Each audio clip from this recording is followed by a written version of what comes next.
kelam di tanah Kalimantan. Ruang Perangai.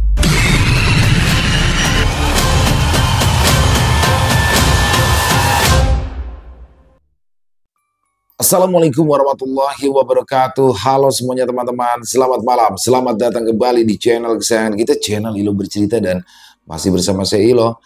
Dimanapun teman-teman berada, semoga teman-teman selalu dalam keadaan sehat walafiat, tanpa kekurangan satu apapun. Amin amin ya robbal alamin. Dan pada kesempatan yang baik ini, saya akan membawakan satu kisah dari penulis asal Kalimantan Timur, Saujana Story. Wow, kisah-kisah dari Bang Jana selalu menarik untuk disimak ya teman-teman ya. Tapi sebelum kita masuk ke dalam kisahnya, buat teman-teman yang mungkin belum subscribe channel Ilo Bercerita, yuk bisa diklik dulu tombol subscribe-nya. Jangan lupa lonceng notifikasinya juga dinyalakan agar teman-teman selalu mendapatkan notifikasi dari konten-konten yang akan kami upload selanjutnya. Dan untuk channel Ilo Bercerita kami upload setiap hari teman-teman ya, setiap malam jam 9 malam waktu Indonesia bagian Barat. Oke, nggak pakai berlama-lama lagi. Pasti udah gak sabaran kan untuk masuk ke dalam kisahnya. Kita langsung saja masuk ke dalam kisahnya. Kita berangkat menuju ke Kalimantan Timur. Siang yang panas membuat banyak mahasiswa yang berlalu lalang harus menggunakan jaket. Beruntung banyak pohon-pohon tinggi di universitas yang sering digunakan mahasiswa untuk kerja kelompok dan berlatih teater. Terlihat plang-plang bertuliskan berbagai jargon sesuai dengan fakultas dan moto dari universitas. Di antara banyak mahasiswa, seorang gadis tengah duduk di sebuah gazebo. Wajahnya terlihat kusut seolah tengah mengalami masalah. Di depannya terbuka komputer jinjing yang menyala, menampakkan deret kalimat-kalimat tugas akhir. Namun, ia terlihat gusar dan kusut bukan karena deret kalimat tugasnya, melainkan karena semua proses yang tengah ia alami justru terhambat karena nilai yang tidak mencukupi. Alia merasa sudah menjalani perkuliahan sebagaimana mestinya. Ia juga berusaha mengumpulkan tugas yang diberikan tepat waktu. Semuanya sudah ia jalani, namun nilai yang didapat justru di bawah perkiraan dan harus mengulang mata kuliah. Dia harus mendapat setidaknya nilai minimal untuk bisa melakukan sidang. Kepalanya terasa sakit. Segala yang ia usahakan sama sekali tak membuahkan hasil yang diharapkan. Ia berusaha mencari bantuan hanya untuk mendapatkan setidaknya nilai minimal. Ditambah, memang sudah terdengar desas-desus bahwa dosen yang memberikannya nilai buruk juga memberikan nilai yang sama pada banyak mahasiswa. Waktunya terasa semakin sempit, rasanya terlalu lama jika ia harus mengulang perkuliahan. Kepalanya terasa begitu pusing memikirkan segala kemungkinan. Rasanya begitu putus asa dan dilanda kekalutan. Alia, Ika masih hendak di sini dulu, kabulik bimbai, tanya Risma yang menghampirinya dari perpustakaan. Dia memastikan apakah Alia masih ingin berada di tempat itu atau pulang bersamanya. Ya, aku Ika maju buliknya, jawab Alia yang memutuskan untuk ikut Risma pulang bersama.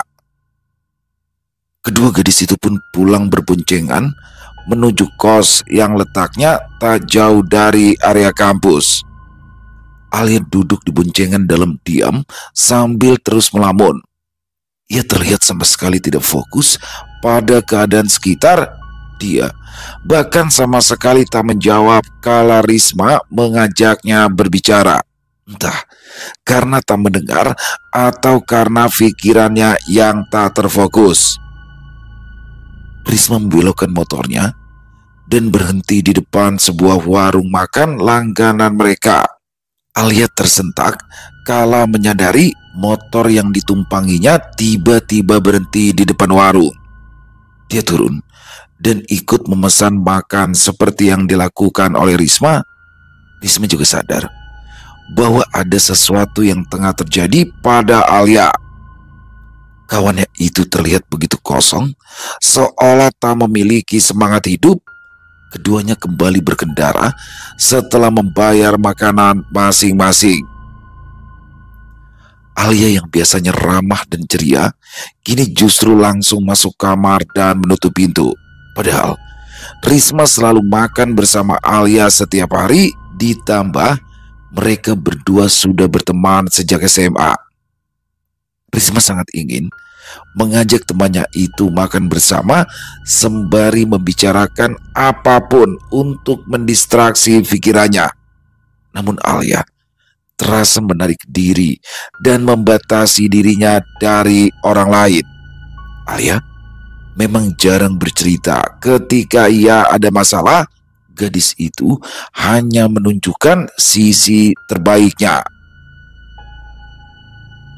Sanaksara diguyur hujan lebat sejak sore, membuat banyak orang dengan terpaksa harus mendekam di dalam kamar dan rumah mereka masing-masing.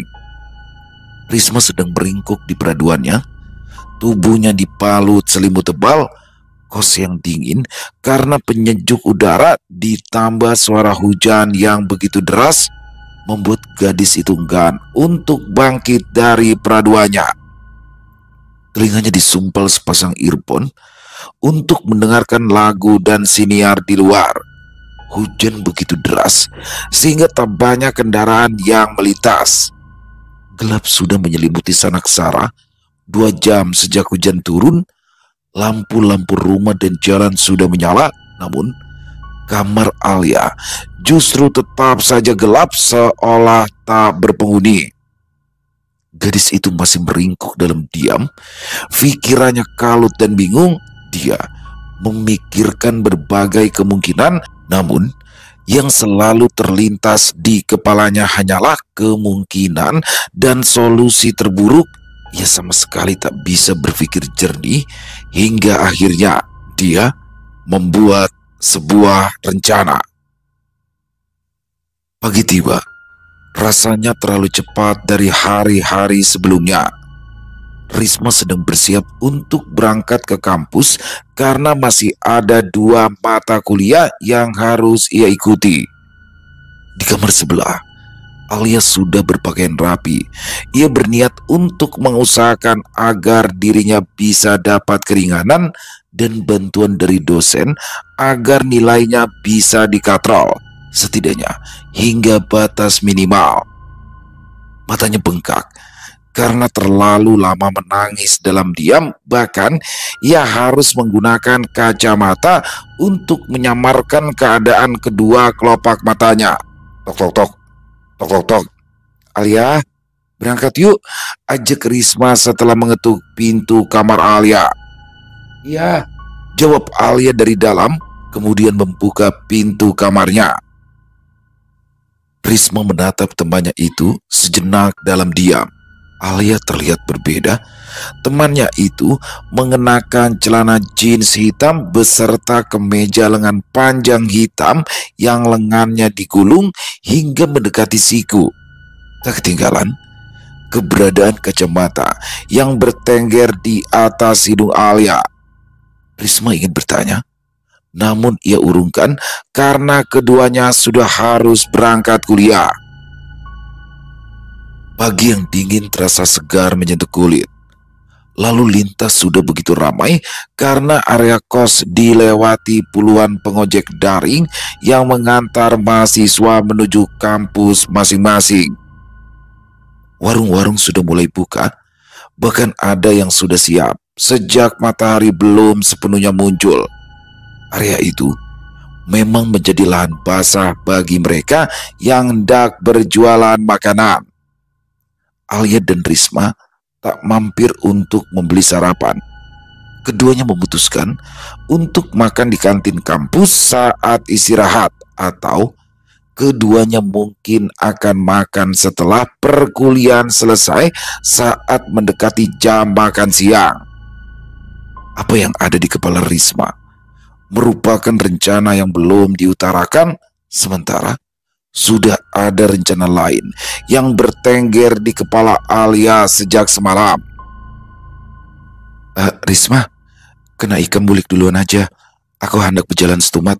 Ada yang hendak dibeli, ucapnya sambil turun dari motor saat mereka sampai di parkiran. Alia menyuruh Risma agar pulang lebih dulu dan meninggalkannya karena ia hendak pergi ke tempat lain sebelum pulang. Ya sudah, kena berkabaran aja kalau misalnya hendak dijemput atau diantar ya, jawab Risma yang merasa Alia mungkin hendak menghadap dosen lebih dulu sebelum ia pulang. Dia yang paham bahwa Alia sedang tidak baik-baik saja, bahkan berpesan agar temannya itu mengabari jika ia hendak diantar atau butuh jemputan. Namun Alia hanya tersenyum sembari menggelengkan kepalanya. Dua gadis itu berpisah menuju kelas masing-masing yang terpisah gedung. Alia melangkah dengan pelan dan gontai seolah tak ada semangat dalam dirinya. Ia tiba di kelas 2 menit sebelum bel berbunyi, tanda perkuliahan segera dimulai. Perkuliahan berjalan seperti biasa. Alia mengikuti dengan enggan. Dia bahkan duduk di deretan kursi paling belakang. Beberapa teman sekelas Alia menatapnya dengan bingung. Gadis itu terlihat seperti seseorang yang baru pulang dari melayat, namun karena wajahnya terlihat murung dan diam, mereka tak berani bertanya. Kampus masih terlihat ramai dengan mahasiswa yang berlalu lalang. Tempat itu memang hampir tak pernah sepi karena sering dijadikan jalan alternatif untuk menuju ruas jalan lain. Bahkan area itu sering dilewati kendaraan pribadi yang tak ada hubungannya dengan kampus. Hanya kendaraan besar yang tak berkepentingan dan aparat yang tak boleh masuk area itu. Nantinya tempat itu akan sepi dan tak boleh dilewati selepas pukul 11 malam karena semua portal akan ditutup. Alia sudah sedari tadi meninggalkan kampus. Ia berjalan di keramaian sendirian mencari sesuatu. Ia sudah menunggu dosen dan mengusahakan agar bisa mendapatkan bantuan demi mengatrol nilainya. Namun tak ada yang bisa dilakukan karena dosen yang bersangkutan tak mau membantu, bahkan dengan bujukan dosen lain. Mahasiswa lain bahkan ada yang sampai mengumpat setelah menghadap karena dosen itu dirasa terlalu menyusahkan mahasiswa. Bagi mahasiswa senior, itu adalah sebuah rahasia umum karena sang dosen yang merupakan seorang wanita parubaya dengan wajah yang judes tersebut begitu dibenci dan dihindari mahasiswa. Misi, dengan Mbak Alia, tanya seorang pengojek daring yang berhenti di depan Alia yang sedari tadi berdiri sendirian di depan sebuah toko. Iya Pak, jawab singkat, kemudian memakai helm yang diberikan oleh sang pengojek dan naik ke boncengan belakang. Alia menatap sekitar sembari memegangi tas yang ia taruh di pangkuannya, membatasi tubuhnya dengan punggung sang pengojek. Perutnya beberapa kali berbunyi, namun ia tak memiliki nafsu makan. Entah, namun di titik ini, ia merasa hidupnya begitu berat dan terhenti. Penolakan yang berkali-kali terjadi memaksanya harus kembali mengulang di semester depan dan mengakibatkan dia harus mengajukan judul baru untuk skripsinya. Ia merasa tak berguna. Apa yang ia lakukan selama ini terasa begitu sia-sia. Alia merasa semua yang terjadi tak sepenuhnya karena kesalahannya, karena tak sedikit mahasiswa yang juga mendapatkan penolakan dari dosen yang sama. Ia merasa sang dosen yang sama sekali tak memiliki empati untuk membantu mahasiswanya agar cepat menyelesaikan tugas akhirnya. Motor berhenti di sebuah kos dengan halaman luas. Dia memang tinggal di kos yang tergolong mahal karena ia mendapatkan fasilitas kamar mandi di dalam kamar dan penyejuk udara. Tempatnya bernaung memang berada di level yang berbeda dengan hunian mahasiswa lain di area itu. Ia berjalan memasuki halaman menuju kamar kosnya setelah membayar sang tukang ojek. Terlihat pintu kamar Risma terbuka. Temannya itu tengah duduk di dekat pintu sembari mengerjakan sesuatu di laptopnya. "Alia, udah makan belum?" tanya Risma yang menyadari Alia tengah berjalan ke arah kamar. "Belum, kita makan yuk," jawab Alia yang mendadak terlihat ceria, berbeda dengan saat ia turun dari motor. "Ya udah yuk," ucap Risma yang kemudian bangkit menaruh laptopnya di meja dan mengambil kunci. Keduanya makan di sebuah tempat makan cepat saji di sebuah mall yang letaknya tak jauh dari kampus.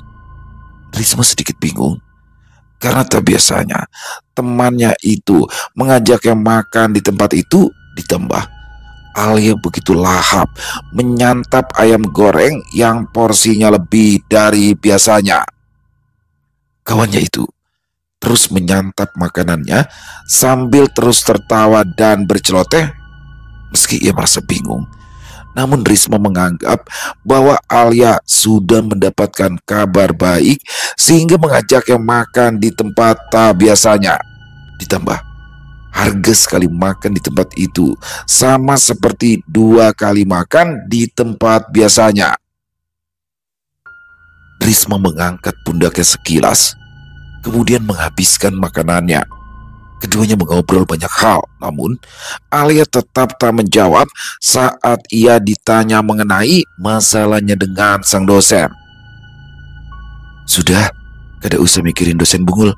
Mending kita makan saja, mumpung masih bisa. Siapa tahu isuk ada bisa makan yang kayak ini lagi," jawab Alia mengalihkan pembicaraan saat ditanya soal dosen. Dia bahkan berkata untuk menikmati makanan yang ada di hadapan mereka seolah tiada lagi hari esok. Risma hanya mengangguk, beranggapan temannya itu sudah mengalihkan stres yang ada di kepalanya dengan makan enak. Risma tidak tahu bahwa Alia sedang buang perangai. Hujan yang begitu deras kembali mengguyur Sanaksara hingga membuat suara lain tenggelam dan tak terdengar. Ruas jalan menjadi sepi. Pantulan pendar cahaya lampu jalan dan pertokoan terlihat pecah saat rintik air menghantam tanah basah yang tergenang. Risma menonton drama kesukaannya. Telinganya tersumpal earphone karena suara rinai hujan dan raungan petir terlampau nyaring. Di kamar sebelah, meja dan kursi sudah ditumpuk. Menatap kosong pada seutas tali yang tadi ia beli dan sembunyikan di dalam tasnya, matanya terasa sembab. Ia tak memiliki semangat hidup. Eternit di atasnya sudah dijebol, menyisakan sebatang kayu besar untuk penyangga atap. Brak! Suara terdengar, namun langsung tenggelam, teredam oleh ganasnya guyuran hujan dan raungan petir. Kamar yang remang menjadi saksi seorang gadis tengah memutuskan untuk menghadap lebih cepat pada sang pencipta. Pagi menjelang begitu cepat. Risma yang semalam tidur larut karena terlalu asyik menonton drama akhirnya kesiangan dan harus buru-buru menuju kampus. Ia menatap ponselnya. Tak ada panggilan dari Alia. Biasanya Alia selalu menelpon atau mengetuk pintu kamar untuk membangunkan Risma. Tapi kali ini berbeda. Tak ada kabar dari temannya itu. Dia bergegas, tak lupa mengetuk kamar Alia untuk mengajak temannya itu berangkat bersama. 2 menit, ia berdiri sembari terus mengetuk pintu kamar. Ia bahkan menelpon dan tak mendapat jawaban. Risma menelpon sambil menempelkan satu telinganya ke pintu kamar, memastikan ada suara dari dalam kamar. Dia merasa waktunya sudah terlalu sempit. Mungkin Alia sudah berangkat lebih dulu. Risma berangkat sendirian dengan anggapan Alia sudah berada di kampus. Kelas sudah dimulai.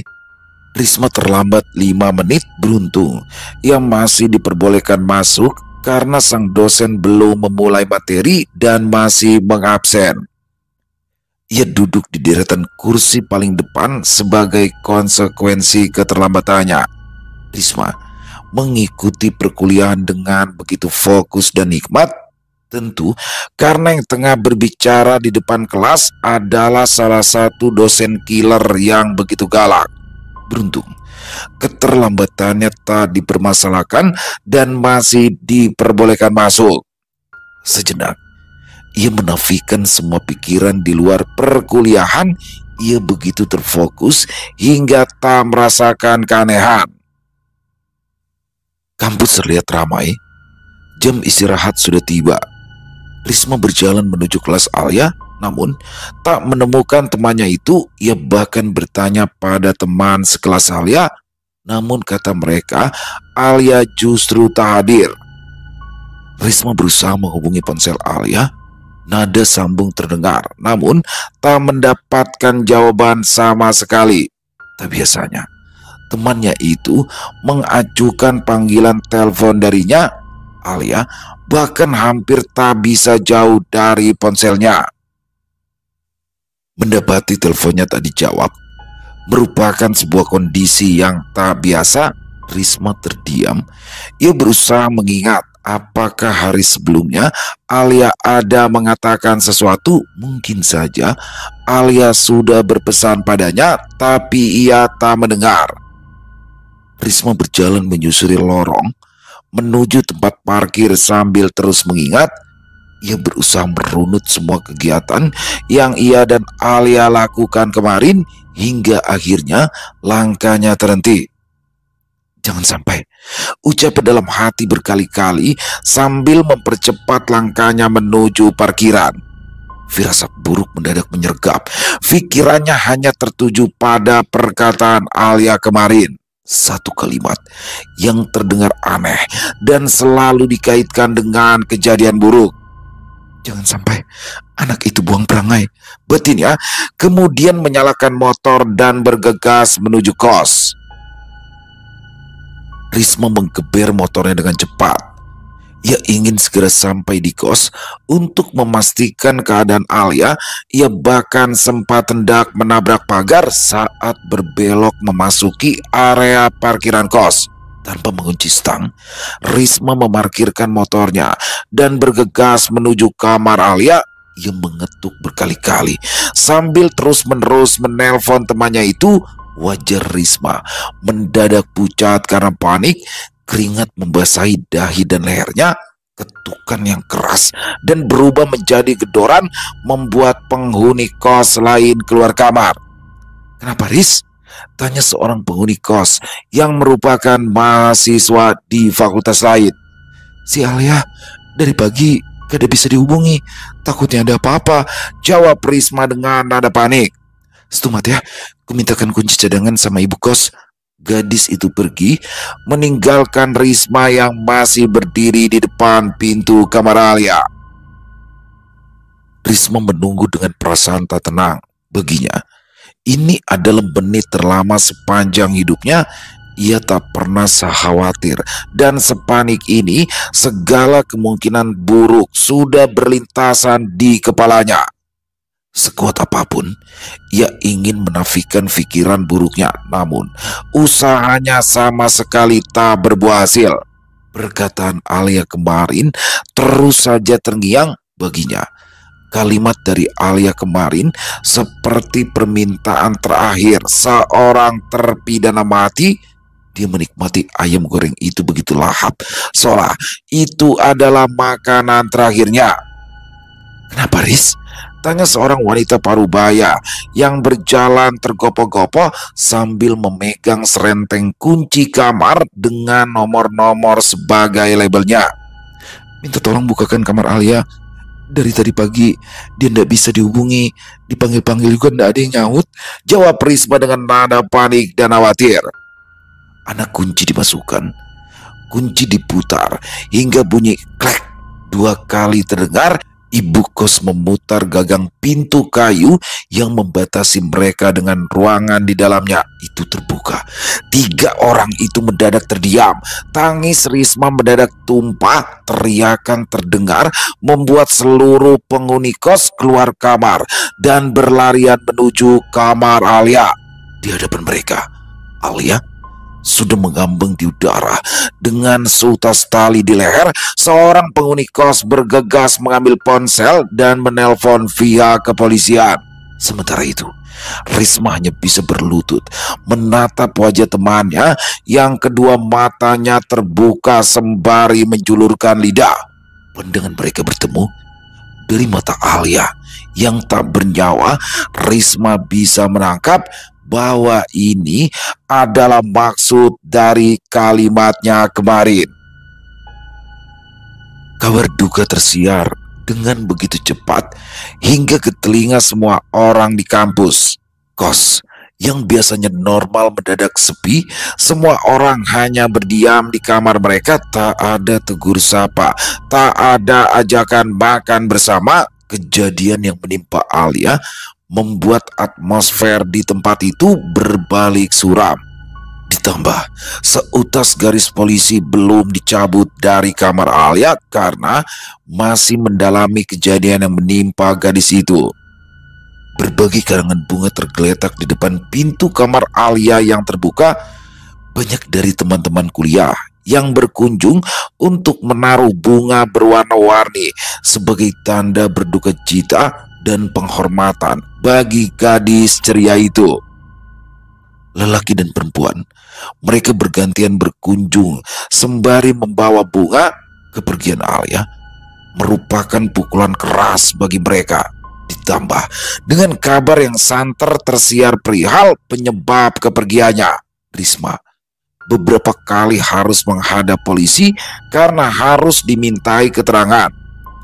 Beberapa polisi yang seragamnya dibalut jaket hitam juga datang ke kampus dan memintai keterangan dan kesaksian dari berbagai pihak.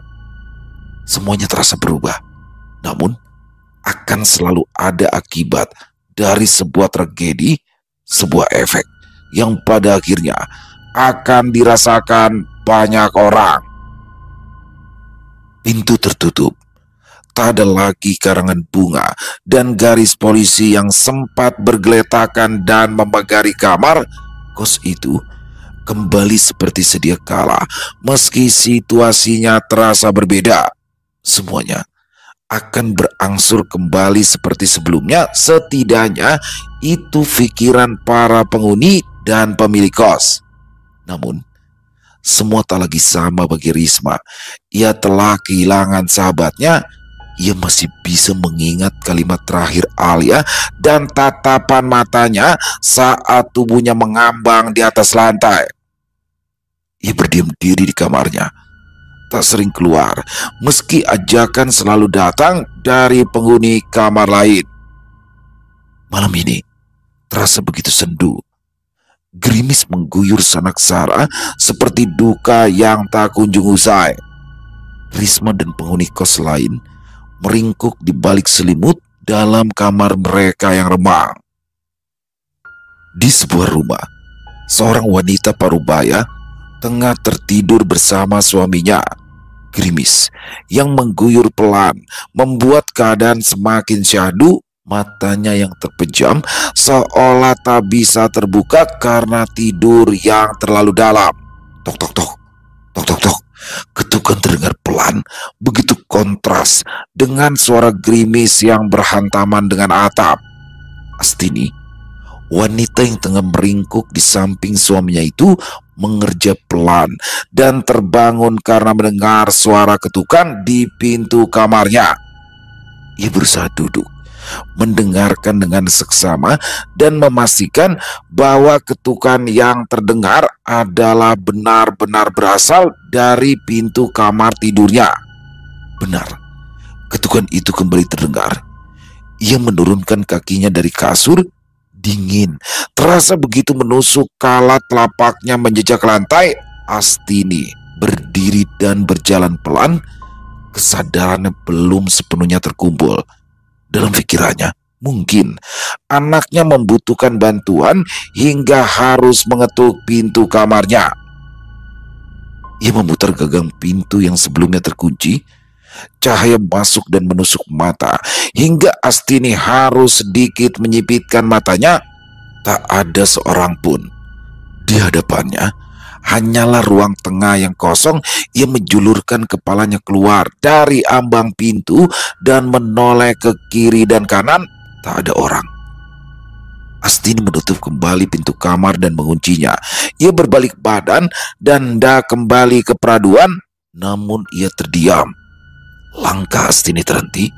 Kakinya tak bisa diangkat di hadapannya.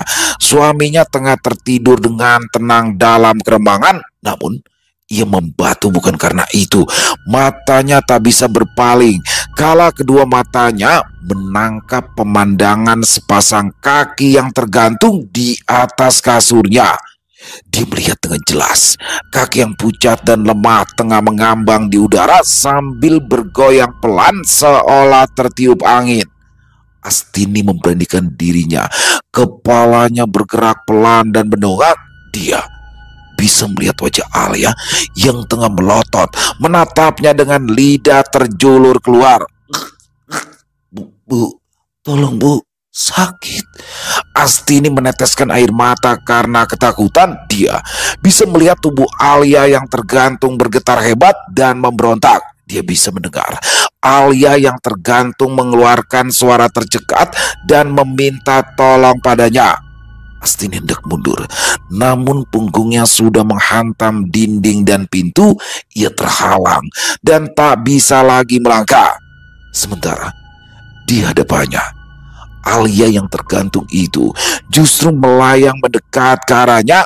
Astini berusaha menutup matanya. Ia berusaha berteriak dan membangunkan suaminya yang masih terlelap. Mulutnya serasa membisu. Ia tak bisa mengeluarkan suara karena tenggorokannya tercekat. Rasanya begitu kering. Mata Astini menatap nanar sambil menangis tanpa suara. Ia tak mampu terisak. Ia tak mampu teriak. Astini hanya diam, menatap dalam ketakutan sambil terus berdoa. Wanita parubaya itu terlalu tinggi hati untuk menyadari apa yang sudah ia lakukan. Dia terlalu angkuh untuk meminta maaf. Astini menatap nanar. Matanya begitu perih karena tak mampu berkedip. Ia berusaha merapal doa, berusaha bermunajat, meminta bantuan Tuhan. Dia masih berusaha, namun semua ayat yang hendak ia baca justru menguap dari kepalanya. Ia tak mampu mengingat. Semuanya terasa begitu menakutkan. Kenapa bu? Wajah Astini meringis ngeri. Ia bergidik hebat kala kaki yang tadinya sejajar dengan wajahnya itu mendadak turun hingga wajahnya berhadapan langsung dengan wajah Alia yang pucat pasi dengan bibir biru gelap. Astini bisa melihat luka jeratan di leher Alia dengan tali yang mengendur dan terjuntai bebas di atas lantai. Astini disergap kengerian yang teramat sangat, namun ia masih belum sepenuhnya sadar dengan yang terjadi. Bu, kenapa harus saya, bu? Tanya Alia lagi. Astini bisa mencium aroma anyir dari cairan mayat yang pekat dan kekuningan di hadapannya. Wajah Alia perlahan membengkak hingga guratan urat-urat di pipi dan pelipisnya terlihat jelas. Rambut Alia yang panjang terurai membuat sosoknya semakin mengerikan. Nafasnya yang perlahan berubah menjadi berbau busuk membuat Astini menjadi mual. Matanya mulai berkunang-kunang. Kenapa harus saya, bu? Teriakan terdengar. Hawa berbau anyir dan berbau busuk berembus dari mulut Alia dan menghantam wajah Astini. Wanita parubaya itu tak lagi mampu menahan ketakutannya. Ia tak mampu lagi menahan tubuhnya sendiri. Astini tumbang, tubuhnya yang tambun jatuh menghantam lantai. Suara terdengar kala kepala Astini menghantam lemari tak jauh dari tempatnya berdiri. Semuanya gelap. Sementara itu, suaminya masih terlelap tanpa tahu istrinya sudah tergeletak tak sadarkan diri. Risma mengikuti perkuliahan seperti biasa. Beberapa teman sekelasnya mengajak makan bersama dan mengobrol karena ia masih terlihat begitu murung dan berbeda dari sebelumnya. Risma saat ini lebih sering diam dan menyendiri, namun kali ini ekspresinya berubah. Ia sedang duduk di kursi panjang di depan kelasnya. Matanya menatap nyalang penuh amarah, giginya bergemerutuk, rahangnya mengencang. Seorang wanita parubaya bertubuh tambun lewat, melintas di hadapannya dengan kepala mendongak seolah menunjukkan kesombongan dan statusnya sebagai dosen killer yang disegani semua orang. Risma terus menatap sambil mengepal kuat. Ada kemarahan yang membuncah di hatinya, ada kekecewaan yang masih belum terobati. Meski semua yang terjadi adalah takdir dan kehendak Alia sendiri, namun dia tahu bahwa Alia tak mungkin melakukan hal bodoh seperti itu jika tak ada tekanan dan penyebab yang kuat. Satu penyebab yang paling disadari oleh Risma adalah Astini yang sama sekali tak mau memberikan keringanan dan membantu Alia agar bisa lulus. Nilainya yang terus-menerus dihambat oleh Astini membuat temannya itu gelap mata dan mengakhiri hidupnya. Sementara Alia kehilangan nyawa, Astini justru masih bisa mengajar tanpa ada konsekuensi yang didapat. Ingin rasanya ia melayangkan pukulan dari kedua tangannya yang terkepal kuat. Ingin rasanya ia menghantam wajah sombong sang dosen. Astini di pihak lain, ia hendak menafikan apa yang sudah terjadi padanya di malam sebelumnya. Di balik dagunya yang terangkat, matanya masih terbayang wajah mengerikan Alia yang berteriak kencang padanya. Ia masih bisa mengingat dengan jelas bagaimana kaki pucat Alia melayang mendekat padanya. Dalam langkahnya yang cepat, panggilan menghentikannya.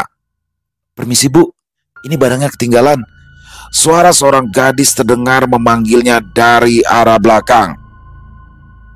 Astini berbalik dan membelalak, matanya menatap nanar dalam ketakutan. Tas yang ia pegang terjatuh di depannya. Berdiri seorang gadis berambut panjang dengan wajah pucat dan luka jeratan menghitam mengelilingi lehernya. Gadis itu tersenyum sembari menyodorkan seutas tali pada Astini. Dosen parubaya itu terdiam. Alia tersenyum manis padanya dengan wajah pucat dan bibir biru gelap.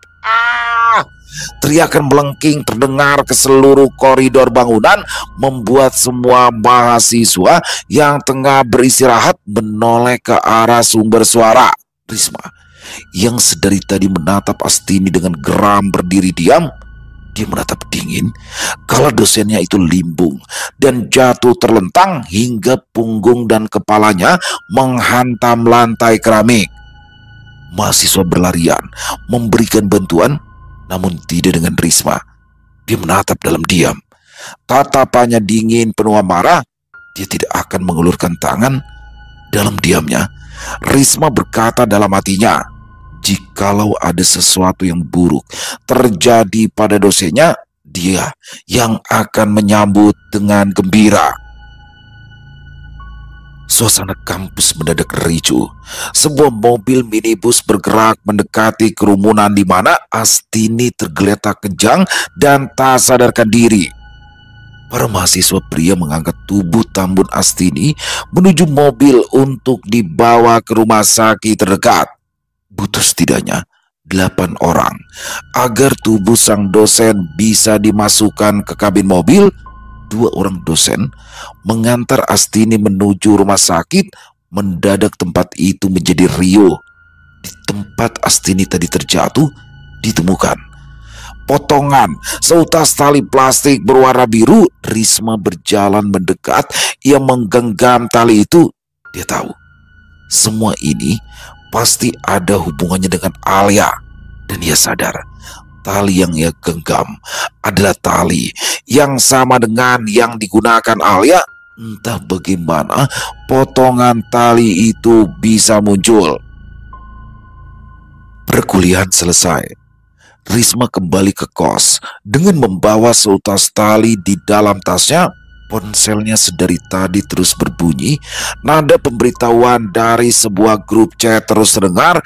Ia memasuki kamar lalu menatap deret kalimat yang bersautan satu sama lain.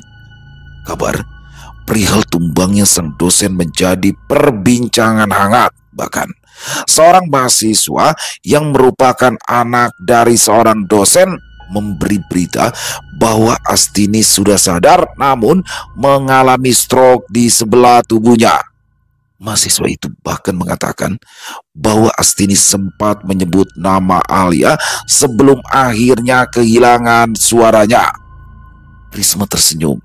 Entah mengapa, ia merasa senang karena sang dosen akhirnya menerima buah dari perbuatannya. Dia tahu bahwa itu adalah perasaan yang jahat, namun ada rasa puas yang ia rasakan, rasa sakit. Kehilangan kala menatap mata Alia saat tubuhnya tergantung membuatnya mati rasa. Hari berlalu. Berita tentang keadaan Astini masih saja jadi perbincangan di kalangan mahasiswa dan dosen. Beberapa dosen pengajar bahkan sempat memohon doa demi kesembuhan sang dosen killer. Hari ini Risma berniat untuk menjenguk sang dosen dan memastikan keadaannya. Motor metik yang ditumpangi Risma menggilas aspal Sanaksara yang tak lagi panas. Ia dan beberapa mahasiswi lain tengah dalam perjalanan menuju rumah sakit tempat Astini dirawat. Hari sudah sore. Senja sudah hampir tiba kala Risma dan rombongan tiba di sebuah rumah sakit terbesar di Sanaksara. Mereka membawakan berbagai buah tangan. Kedatangan mereka disambut suami Astini yang berjaga. Para mahasiswa itu masuk ke ruangan bergantian. Karena takut ruangan itu menjadi penuh, suami Astini akhirnya menunggu di luar agar para mahasiswi bisa masuk berdua sekaligus. Risma masih menunggu di luar hingga gilirannya tiba. Gadis itu masuk sendirian. Tangannya tak membawa apapun selain tas kecil yang sering ia pakai. Sang dosen menatapnya sambil berusaha tersenyum karena sudah dijenguk. Risma menatap dingin. Ia mendekati sang dosen dan berdiri di sisinya. Dia lantas membuka tas bawaannya dan mengeluarkan potongan utas tali berwarna biru yang sempat ia temukan. Risma membuka tangan sang dosen, lalu meletakkan tali itu di genggaman sang dosen, kemudian berbisik, "Bu, dapat salam dari Alia." Risma tersenyum dingin sembari meninggalkan sang dosen yang membelalak tanpa bisa berkata dan berteriak. Sementara tali itu kini berada dalam genggamannya. Sosok Alia muncul dan berpapasan dengan Risma yang menghilang di balik pintu. "Apa kabar, Bu? Mau saya tolong?" tanya Alia sembari tersenyum menyeringai. Wajahnya yang pucat dengan luka jerat itu masih terlihat jelas di mata Astini yang membelalak ketakutan tanpa bisa berteriak.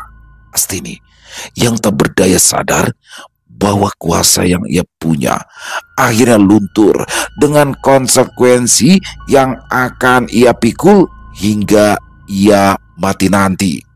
Bayangan Alia.